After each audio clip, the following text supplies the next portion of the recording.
work. Remember, before you can place animals in any habitat, it has to have a full loop of connected barrier. Good work. Now, you've probably noticed that guests can't actually see into this habitat at the moment. At least not without a stepladder. But seeing as they're banned, I'd like you to select a piece of barrier and swap out the brick for a glass barrier, so the guests can see a stepladder. But seeing as they're banned, I'd like you to select a piece of barrier and swap out the brick for a glass barrier, so the guests can see a stepladder. But seeing as they're banned, I'd like you to select a piece of barrier and swap out the brick for a glass barrier, so the guests can see a stepladder. Seeing as they're banned, I'd like you to select a piece of barrier and swap out the brick for a glass barrier, so the guests can see a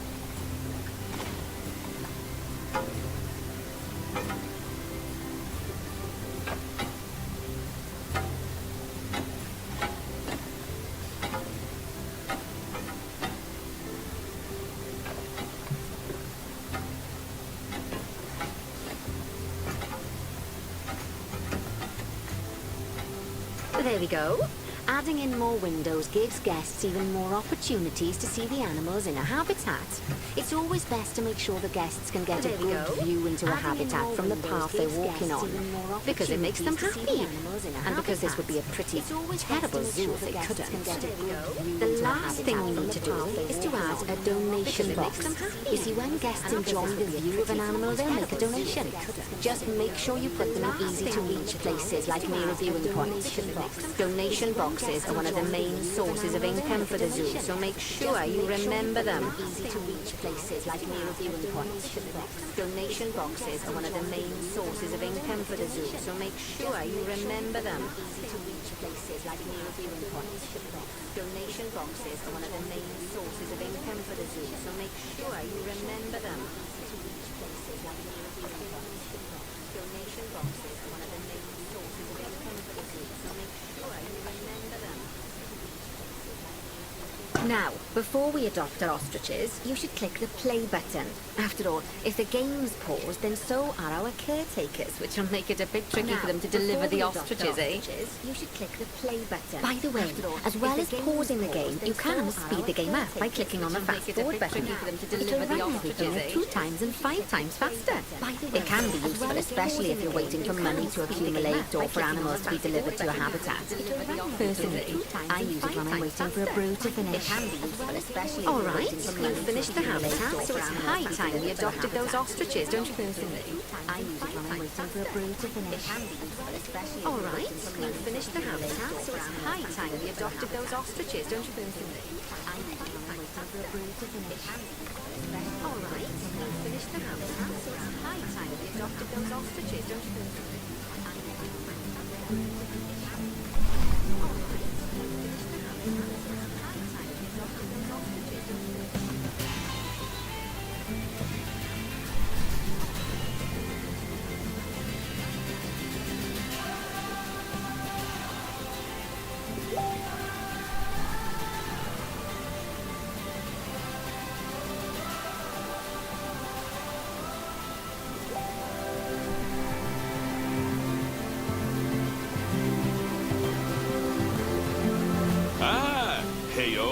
Hematu. Yeah. Oh, sorry about that. I have a habit. Heyo, and language. Yeah. It's good to finally meet you, and sorry about that. I'm Bernard. Although I insist, you call me language. The only person who calls me Bernard is my wife. And even then, only when I've tracked elephant dung into the carpet. As you know, I own several zoos, but I always like to show people the ropes here in my home. This is the first zoo I ever opened, and a source of great pride for me. And pride, thanks to a lion breeding program we ran in the 80s. It's the first zoo I ever opened. But we're in the middle of a big renovation, and that's where you come in. Sadly, our old contractor had to retire after developing a fur allergy. We're in the middle of a big renovation. Poor devil kept sneezing his dashes into the lion habitat. So, it's up to you to finish everything up. Don't worry, though. I'm not completely throwing you into the deep end. My head keeper, Nancy Jones, will be lending a helping hand. Oh, don't worry, though. I'm not completely throwing you into the deep end. My head keeper, Nancy Jones, will be lending a helping hand. Oh, don't worry, though. I'm not completely throwing you into the deep end.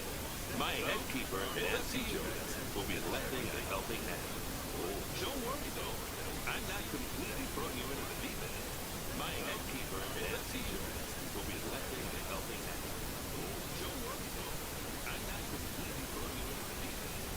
My head keeper, Nancy Jones, will be lending a helping hand.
Good work.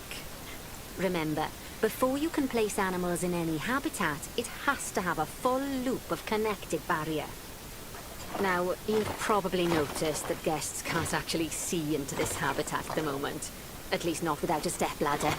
But seeing as they're banned, I'd like you to select a piece of barrier and swap out the brick for a glass barrier, so the guests can see in.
There we go.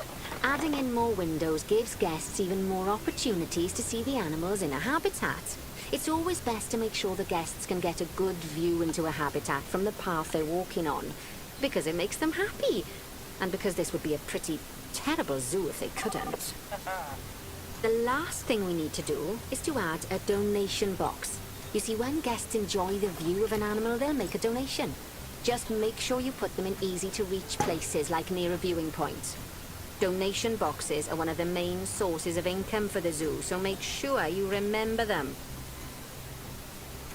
Now, before we adopt our ostriches, you should click the play button. After all, if the game's paused, then so are our caretakers, which will make it a bit tricky for them to deliver the ostriches, eh?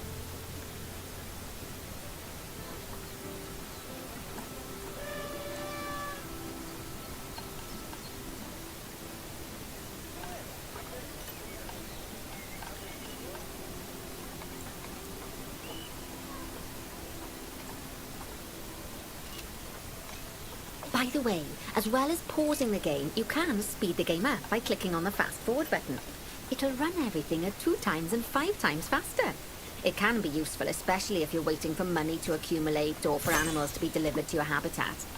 Personally, I use it when I'm waiting for a brew to finish. All right, you've finished the habitat, so it's high time we adopted those ostriches, don't you think? Let's get 4 of them in here.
While we wait for them to be collected by the caretakers and brought to the habitat, you should get it ready for them.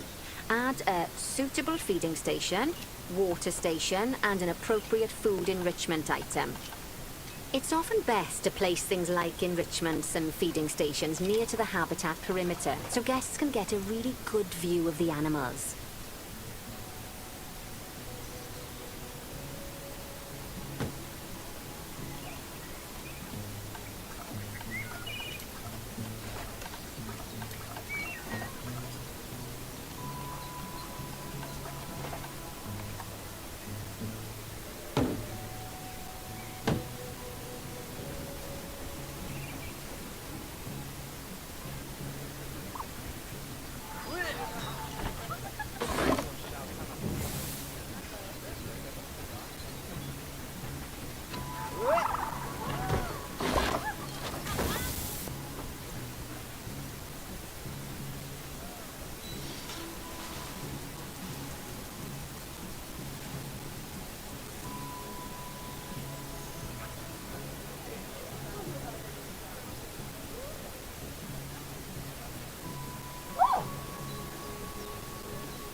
to see the ostriches have somewhere they can really stretch their legs. Did you know they can actually run at 43 miles per hour? Oh, heaven forbid they ever escape. The speed camera fines alone would bankrupt us. Well, Bernie certainly seems impressed. Did you do his speed camera joke? Every time we get an ostrich.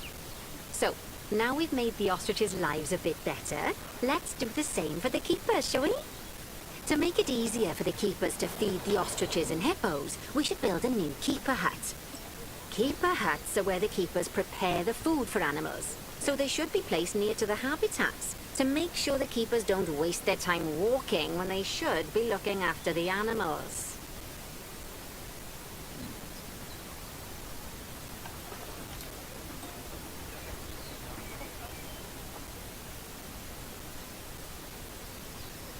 You'll need to rotate the keeper hut to get it to connect up to the path.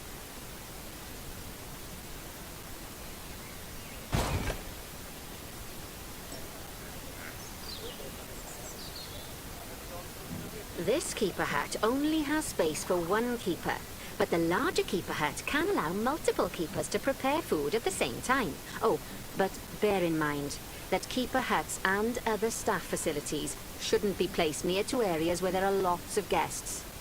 Guests don't like seeing facility buildings, and it can affect their happiness. Negatively. In case that wasn't clear.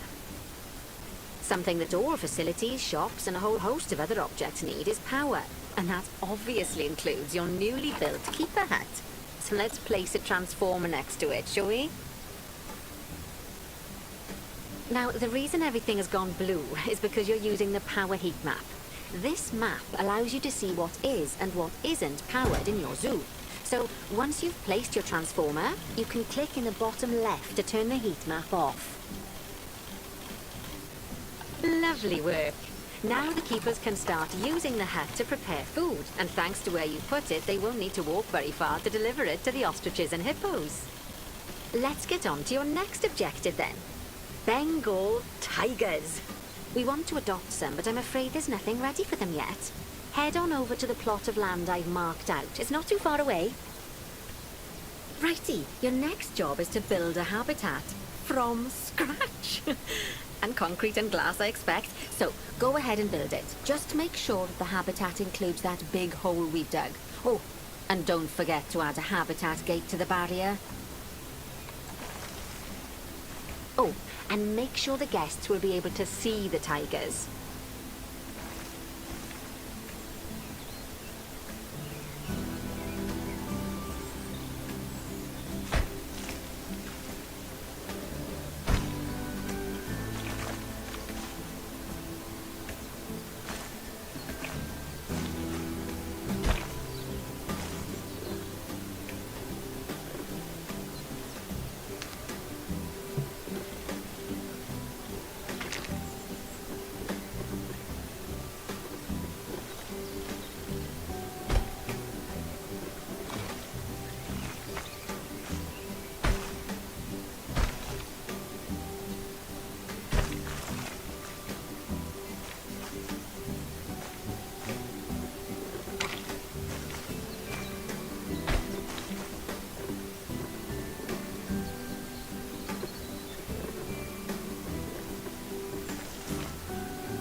Now, Bernie takes safety very seriously at his zoos, so we should probably make sure those tigers can't jump out of their habitat, don't you think? The way we'll do it is by changing the height of the habitat's barrier. Okay then, you should start by double-clicking the habitat barrier, which will take you into barrier editing mode. Great. Now highlight the entire perimeter of the habitat. You can do that by clicking and dragging the barrier selection tool.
Great. Now highlight the entire perimeter of the habitat. You can do that by clicking and dragging the barrier selection tool.